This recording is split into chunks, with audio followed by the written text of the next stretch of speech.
berita yang punya logika. Bagi yang tidak punya logika, skip aja. Kalau Anda baca judul-judul berita seperti yang akan saya kutip ini, harap paham ya, ini adalah judul-judul yang menyesatkan. Ada satu media menulis, terungkap 3.000 orang positif COVID-19 nekat masuk mal.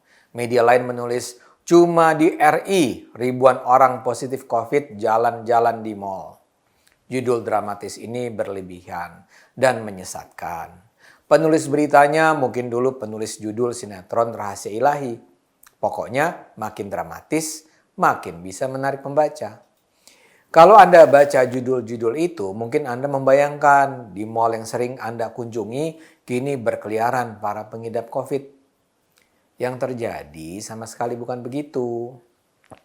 Berita di atas sebenarnya merujuk pada penjelasan Menteri Kesehatan Budi Gunadi Sadikin. Dia itu sedang bicara soal manfaat aplikasi Peduli Lindungi. Pada awal September kan, pemerintah mulai mewajibkan bahwa warga harus menggunakan aplikasi ini bila masuk ke tempat keramaian. Ternyata, kata Pak Budi, terungkap bahwa dalam waktu singkat saja tercatat ada 3.830 orang yang masuk kategori hitam masih nekat jalan-jalan ke tempat umum seperti mal, melakukan perjalanan jarak jauh dengan pesawat maupun kereta api.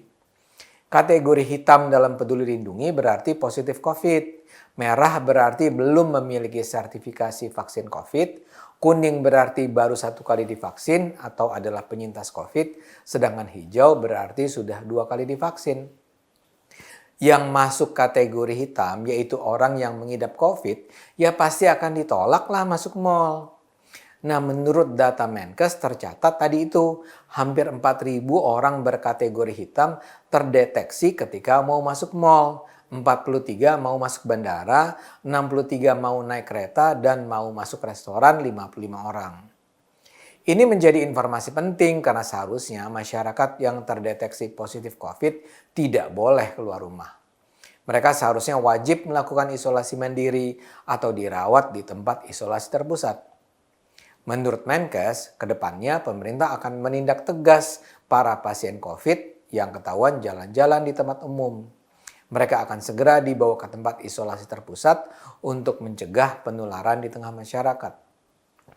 Jadi sama sekali tidak benar kalau dikatakan bahwa ada ribuan orang positif COVID masuk dan jalan-jalan di mal. Yang ingin ditekankan Menkes adalah dia itu heran, kok banyak sih orang yang positif COVID masih berkeliaran di jalan-jalan termasuk ingin masuk ke mal.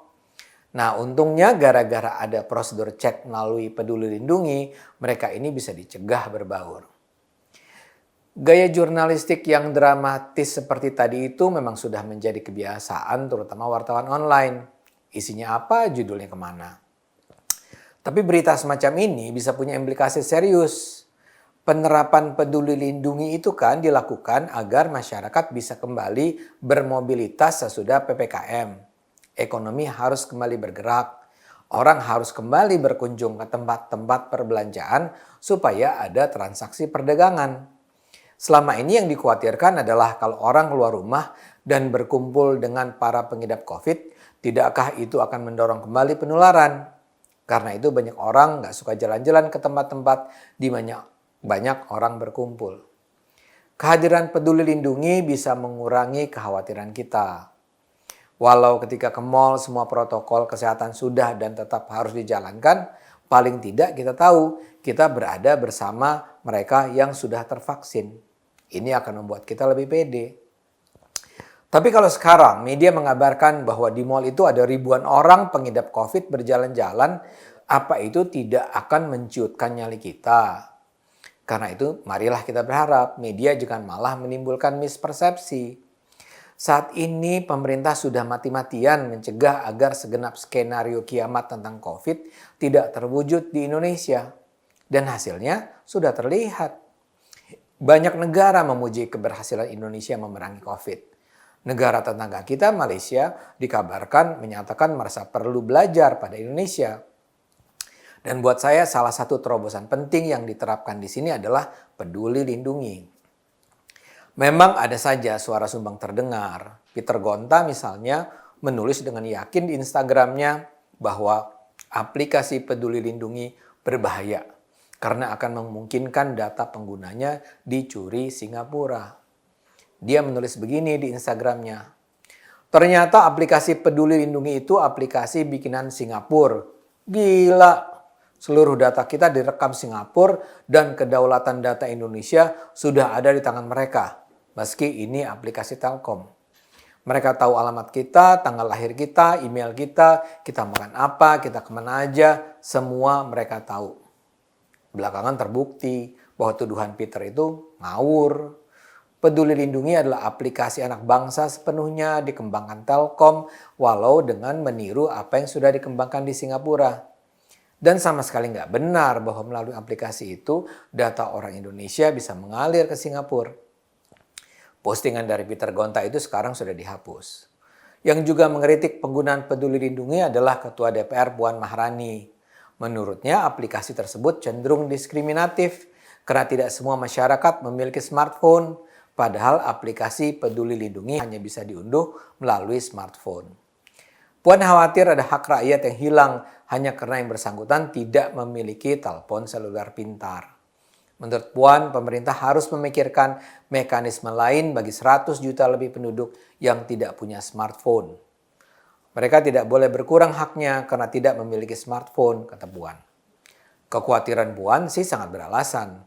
Namun ini bukan tidak ada jalan keluarnya. Pemerintah sendiri sudah menyatakan bahwa dalam kondisi tertentu, masyarakat bisa menunjukkan bukti sertifikasi vaksinnya secara manual.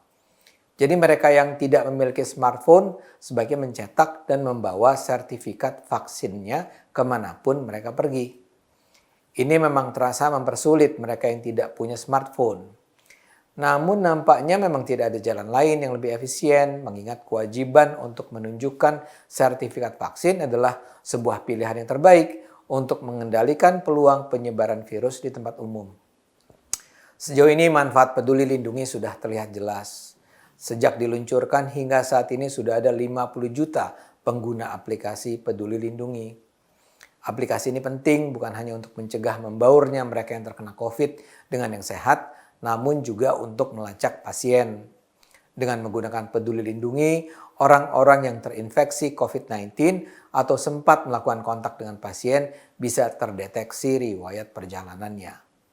Dalam hal ini, Peduli Lindungi juga bisa berfungsi sebagai tracing. Begitu seorang pengidap COVID datang ke sebuah tempat, dengan segera terekam datanya sehingga bisa diketahui siapa saja yang mungkin berinteraksi dengannya di lokasi itu. Aplikasi Peduli Lindungi memang layak didukung sebagai alat untuk melindungi masyarakat.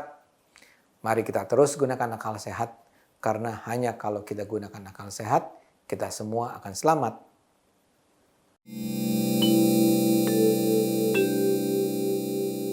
Video ini hanya untuk mereka yang punya logika.